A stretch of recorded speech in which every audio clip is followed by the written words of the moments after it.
وفي سنن ابي داود من حديث عثمان بن عفان رضي الله عنه قال كان النبي صلى الله عليه وسلم اذا فرغ من دفن الميت وقف عليه. سیدنا عثمان بن عفان رضی اللہ عنہ کی حدیث جو کہ سنن ابی داؤد کے اندر موجود ہے، فرماتے ہیں کہ نبی صلی اللہ علیہ وسلم جب میت کو دفن کرنے سے فارغ ہو جاتے، آپ علیہ الصلوۃ والسلام اس پر یعنی قبر پر کھڑے ہو جاتے، فرماتے استغفروا لاخیکم، قبر کے پاس کھڑے ہو جاتے، فرماتے کہ اپنے بھائی کے لیے بخشش طلب کرو، واسألوا له التثبیت، اور اس کے لیے ثابت قدمی کا سوال کرو، فإنه الآن يسأل، بلا شبہ یہ ابھی سوال کیا جا رہا ہے۔ جب کبھی کوئی بدعت ہوتی ہے نا تو بدعت کا لازمی نتیجہ یہ ہوتا ہے کہ سنت کو اٹھا لیا جاتا ہے۔ اب دفن کرنے کے بعد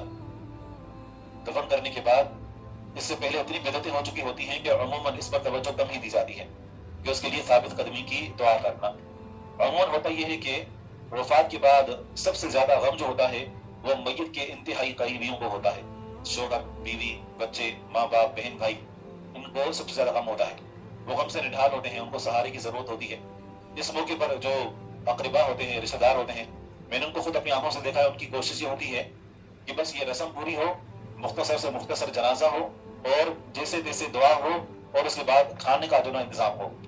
بہترین قسم کی بریانی یا قورمہ یا جو کچھ بھی ہو، اس کو کڑوا کھانا کہتے ہیں، تو اس کا اہتمام ہونا چاہیے۔ یعنی گویا کہ ان کی پوری نظر ہوتی ہے وہ صرف اس مرحلے پر ہوتی ہے،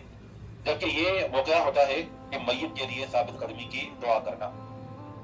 اور میت کو اس وقت انتہائی سخت ضرورت ہوتی ہے، بلکہ کچھ حدیث سے معلوم ہوتا ہے کہ میت اپنی قبر کے اندر ایسے ہوتا ہے گویا کہ وہ ڈوب رہا ہو، قبر کے اندر ایسے ہوتا ہے گویا کہ وہ ڈوب رہا ہے،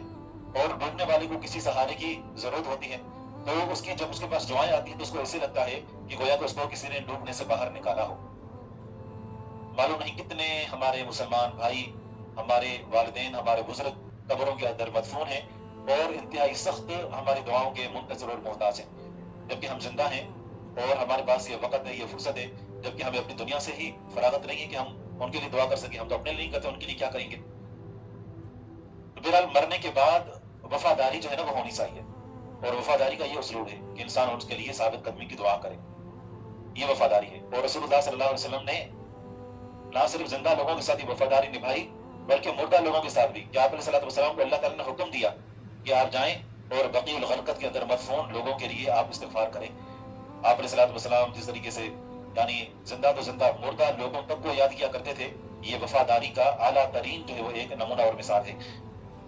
یہاں تو زندہ لوگوں کو کوئی نہیں پوچھتا، تو مردہ کو کون پوچھے گا، کون کا خیال کرے گا، کون ان کے بارے میں سوچے گا؟ یہاں تو ایسا ہوتا ہے کہ دفن کر کے لوگ قبر تک بھول جاتے ہیں، ایسا ہے نا، کوئی پرواہ نہیں ہوتی، کوئی پرسان حال نہیں ہوتا، یعنی بچے تک قبر پر نہیں آتے۔ لیکن اور بالخصوص ہماری جو آنے والی نسلی ہیں، ان کی جو ہم تربیت کر رہے ہیں، تو پھر ان کا تو اللہ ہی حافظ ہے۔ اصل میں قبر پر جا کر دعا مانگنا اس سے کچھ فوائد ہیں، لیکن دعا تو کہیں سے بھی مانگی جا سکتی ہے، اس میں تو کوئی شک نہیں ہے، لیکن قبر پر دعا مانگنے کا ایک اضافی فائدہ یہ ہوتا ہے کہ انسان قبر کا خیال کرتا ہے، اس کی سنبھال کرتا ہے جب تک انسان خود زندہ ہے۔ مثلا اگر ہم میں سے کسی کے والدین یا قریبی فوت ہو چکے ہیں، تو جب تک ہم زندہ ہیں ہم ان کا خیال کریں گے، کیا ہماری اولادیں جا کر ان کا خیال کریں گی؟ نہیں، وہ تو بھول جائیں گے، ان کو پتہ ہی نہیں ہوگا۔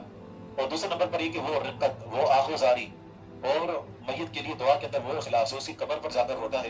وہ عام طور پر نہیں ہوتا۔ میں جب ہر مرتبہ جب چھٹیوں میں جاتا ہوں تو کوشش ہوتی ہے کہ لازم اپنی والدہ کی قبر پر جاؤں، اور اس وقت ایسا محسوس ہوتا ہے جیسے یعنی ان کا ابھی انتقال ہوا ہے، تو وہ انسان کی کیفیت طاری ہو جاتی ہے، اور انسان ان کے لیے دوبارہ سے یعنی اس اخلاص کے ساتھ دعا کرنے کی کوشش کرتا ہے جس طریقے سے دعائیں جنازے کے موقع پر ان کے لیے کی۔ تو یہ ایک اضافی جو ہے وہ فائدہ ہوتا ہے، اور جس قدر انسان پورا اثر انداز میں دعائیں کرے گا تو وہ قبولیت کے زیادہ قریب ہوتی ہیں۔ تو قبرستان جانے کا یہ فائدہ ہے کہ انسان وقتاً فوقتاً قبرستان جاتا رہا کرے۔